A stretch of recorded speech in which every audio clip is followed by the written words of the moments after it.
کہانی کے آغاز میں ہمیں ایک گاڑی نظر آتی ہے جس میں ریڈیو پر بتایا جا رہا تھا کہ حکومت کے پاس وسائل بہت کم ہے، یعنی شہر میں خوراک کی قلت بڑھ گئی ہے، اس لیے انہیں ماں بننے والے بچوں اور خواتین کو قتل کرنے کا قدم اٹھانا پڑا تاکہ آبادی میں مزید اضافہ نہ ہو۔ پھر ہمیں ایک شخص کو ایک گاڑی سے نکلتے ہوئے دکھایا گیا ہے جو بہت سے لوگوں کو اس جھگا پر لایا تھا۔ ان میں ایک جوڑا بھی تھا، میاں نامی لڑکی اپنے شوہر کے ساتھ تھی۔ یہ سب لوگ اب ایک کنٹینر میں بیٹھ گئے ہیں۔ کنٹینر میں ایک خاتون اپنے ٹیپ پر خبر دیکھ رہی ہے کہ حکومت یہاں خوراک کی کمی کی وجہ سے ماں بننے والے بچوں اور عورتوں کو مار رہی ہے۔ یہ سب دیکھ کر میاں بہت اداس ہو جاتی ہیں کیونکہ وہ بھی ماں بننے والی تھی۔ چنانچہ میاں اور اس کا شوہر، جس کا نام نیکو ہے، ایک کنٹینر میں بیٹھے کرتے ہوئے اس شہر سے نکل رہے تھے۔ نیکو بیٹھے کے دوران میاں سے بات کرتا ہے اور اسے چاکلیٹ بھی دیتا ہے۔ وہ کہتا ہے کہ جب ہم اپنا سفر ختم کر کے کسی دوسرے ملک پہنچ جائیں تو آپ یہ کھائیں جہاں ہم اپنے بچے کے ساتھ بہت خوش ہوں گے۔ میاں دراصل اس بچے سے پہلے میاں کی ایک اور بیٹی بھی تھی جسے یہاں پولیس نے قتل کر دیا تھا۔ اب ان کی گفتگو کے بیچ میں کنٹینر کا دروازہ کھلنے لگتا ہے۔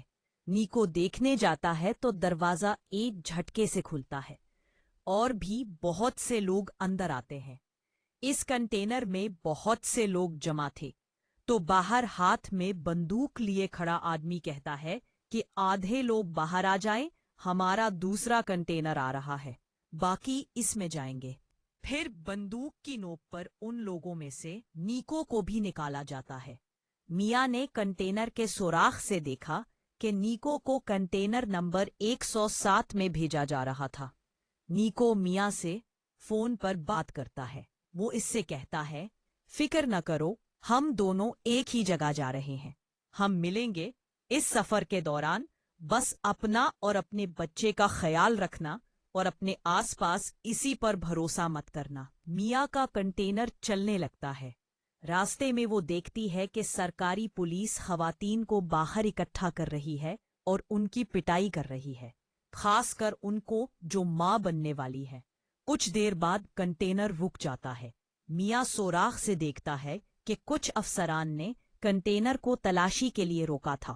اب جب کنٹینر کھول کر چیک کیا گیا تو وہ بالکل خالی پایا۔ دراصل اس کنٹینر کے اندر چھپنے کا راز تھا، اسی لیے لوگ اس کے اندر چھپ گئے۔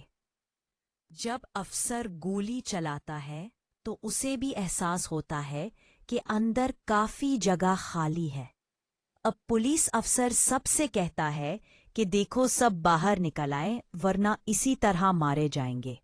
یہ سن کر میاں ڈبے کے اندر رکھے ڈبوں پر چڑھ گیا۔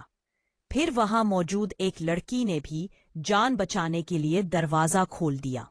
جیسے ہی وہ باہر آتی ہے، افسر اس کے سر پر گولی چلاتا ہے اور پھر ایک ایک کر کے سب مارے جاتے ہیں۔ سب کو مارنے کے بعد افسر حکم دیتا ہے کہ لاشوں کو ٹھکانے لگایا جائے، کنٹینر کو صاف کیا جائے اور جہاز پر بھیج دیا جائے۔ افسر کے آدمی بھی ایسا ہی کرتے ہیں۔ میاں جو اوپر جا کر خود کو چھپا لیا تھا، اب نیچے آ کر نیکو کو بلانے کی کوشش کرتا ہے، لیکن نیکو کا فون بھی ٹوٹ چکا تھا۔ اسے آس پاس سے بہت سی آوازیں سنائی دے رہی تھیں جو کنٹینر میں بند لوگوں کی آوازیں تھیں۔ ہر کوئی مدد کے لیے چیخ رہا تھا۔ وہ اپنے کنٹینر کے سوراخ سے دیکھتی ہے اور دیکھتی ہے کہ کنٹینر نمبر 107 پانی میں ڈوب گیا ہے، جس میں نیکو موجود تھا۔ اپنے شوہر کو اس تاریخ مرتے دیکھ کر وہ بہت بکھر گئی۔ وہ سوچتی ہے کہ اگر نیکو نہیں رہا تو میں زندہ رہ کر کیا کروں گی، اس لیے اب وہ خود کو بھی مارنے کی کوشش کرتی ہے۔ لیکن پھر اسے اپنے بچے کے بارے میں احساس ہوتا ہے۔ وہ اپنے بچے کے بارے میں سوچنے لگتا ہے تو وہ مرنے کا اپنا ذہن بدل لیتی ہے۔ وہ یہ سوچ کر خوش تھی کہ بہت جلد اس کا اور نیکو کا بچہ اس دنیا میں آنے والا ہے۔ وہ سوچ کر وہ سو جاتی ہے۔ اب جب وہ صبح اٹھی تو اس کے برتن میں پانی بھرنا شروع ہو گیا۔ ڈوب رہی ہے۔ وہ پانی سے باہر نکلنے کی کوشش کرتی ہے لیکن نہیں کر پاتی۔ پھر اس کی آنکھ کھل گئی۔ اس کا مطلب ہے کہ یہ صرف اس کا خواب تھا۔ اب وہ کنٹینر میں رکھے ڈبوں کو دیکھتی ہے جہاں سے اسے پلاسٹک کے بہت سے بکس ملے تھے۔ ان پلاسٹک کے ڈبوں کا استعمال کرتے ہوئے وہ سب سے پہلے اس برتن کے سوراخوں کو بند کرتی ہے جہاں سے پانی آ رہا تھا۔ ساتھ ہی وہاں پائی جانے والی دیگر اشیاء کا استعمال کرتا ہے۔ وہ کنٹینر کو رہنے کی جگہ میں بدل دیتی ہے۔ اگلے دن میاں کو نیکو کا فون آتا ہے۔ وہ اسے بتاتا ہے کہ اسے ٹیوب نمبر 107 سے بچایا گیا تھا۔ میاں فکر نہ کرو، میں زندہ ہوں۔ میاں اسے اپنے بارے میں بتاتا ہے۔ نیکو کہتا ہے کہ میں ایک کنٹینر میں پھنس گیا ہوں جو سمندر کے بیچ میں ہے۔ وہ فون پر کہتا ہے، فکر نہ کرو، میں تمہیں ڈھونڈ لوں گا، بس اپنا اور بچے کا خیال رکھنا، کیونکہ حکومت کی وجہ سے ہم اپنی بیٹی کو کھو چکے ہیں۔ بس بات کرنے کے بعد میاں کو کچھ سکون ملا کہ وہ زندہ ہے۔ اب وہ کنٹینر میں لوگوں کا بچا ہوا کھانا تلاش کرتی ہے اور اسے بہت احتیاط سے استعمال کر رہی تھی۔ ایک رات پھر سمندر میں طوفان ہے۔ میاں بہت ڈر گئے۔ پھر وہ درد محسوس کرتی ہے اور اس کا بچہ کنٹینر میں ہی پانی کے اندر پیدا ہوا تھا۔ اس نے یہ درد اکیلے ہی سہا۔ جی ہاں، میاں کی ایک بیٹی تھی جسے دیکھ کر وہ بہت خوش تھی۔ اس نے اسے گلے لگایا۔ اپنے بیٹے کا بہت خیال رکھتی ہے۔ آہستہ آہستہ میاں بھی ٹھیک ہو گئی، لیکن اب اس کے ساتھ پڑا کھانا بھی ختم ہونے لگا تھا۔ وہ سوچتی ہے کہ وہ کب تک اس کنٹینر میں بند رہے گی۔ پھر وہ اپنے سامنے ایک ڈرل مشین پڑی دیکھتی ہے۔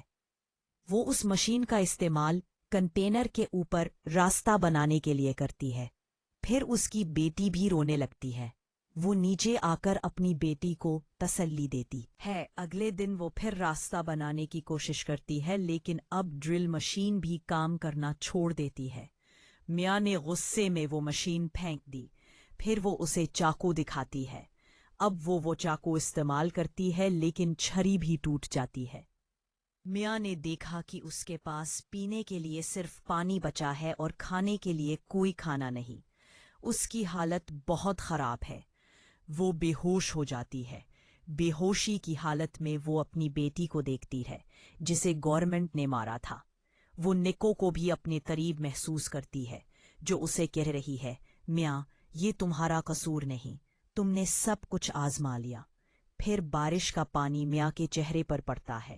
وہ دوبارہ ہوش میں آتی ہے۔ اب وہ ایک کپڑا لگاتی ہے اور برتن کے اس حصے کو کھینچتی ہے جس میں اس نے سوراخ کیا تھا۔ میاں کی کوششوں کا نتیجہ نکلا۔ راستہ کھلا ہے۔ پہلے وہ پینے کا پانی کنٹینرز میں جمع کرتی ہے۔ پھر جب وہ باہر آتی ہے تو دیکھتی ہے کہ اس کا کنٹینر سمندر کے بیچوں بیچ تھا، جہاں وہ میلوں دور تک کسی کو نہیں دیکھ سکتی۔ وہ اب اپنی بیٹی کو لے کر آتی ہے اور اسے آسمان اور سمندر دکھاتی ہے کہ ہم یہاں سے ضرور نکلیں گے۔ پھر وہ اسے سمندر میں مچھلی دکھاتی ہے۔ یہ دیکھ کر میاں کو ایک خیال آتا ہے۔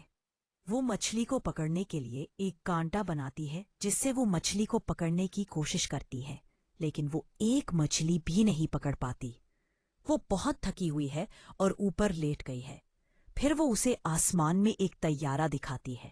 اب میاں جلدی سے کنٹینر کے اندر جاتی ہے اور شیشے کا ایک ٹکڑا لاتی ہے تاکہ وہ جہاز کو اس کے عکس کے ذریعے اپنی طرف بلائے۔ سکے، لیکن جلدی میں اس کی ٹانگ میں چوٹ لگ گئی، لیکن پھر بھی وہ ہمت نہیں ہاری اور شیشے کا ایک ٹکڑا لا کر جہاز پر مارتی ہے، لیکن طیارہ جا چکا تھا۔ وہ مایوسی میں اترتی ہے اور اپنے زخموں پر پٹی باندھتی ہے۔ اس کے علاوہ اسے اپنے قریب بہت سے ایئر فون پڑے ہوئے ملتے ہیں۔ اب وہ رات بھر جاگتی رہتی ہے اور ایئر فون کی تاروں سے جال بچھاتی ہے۔ اگلی صبح وہ جال سے مکھیاں پکڑ کر اپنا پیٹ بھرتی ہے۔ وہ کئی دن اسی طرح مکھیاں پکڑ کر پیٹ بھرتی رہتی۔ اس نے مچھلی کو بھی اپنے پاس پڑے ڈبوں میں رکھا۔ وہ ہر روز اپنا نمبر لکھ کر پلاسٹک کے ڈبے میں ڈال کر پھینک دیتی تھی تاکہ کوئی اس کی مدد کو آئے۔ ایک رات اسے نیکو کا فون آتا ہے جو کہتا ہے، میاں مجھے معاف کر دو،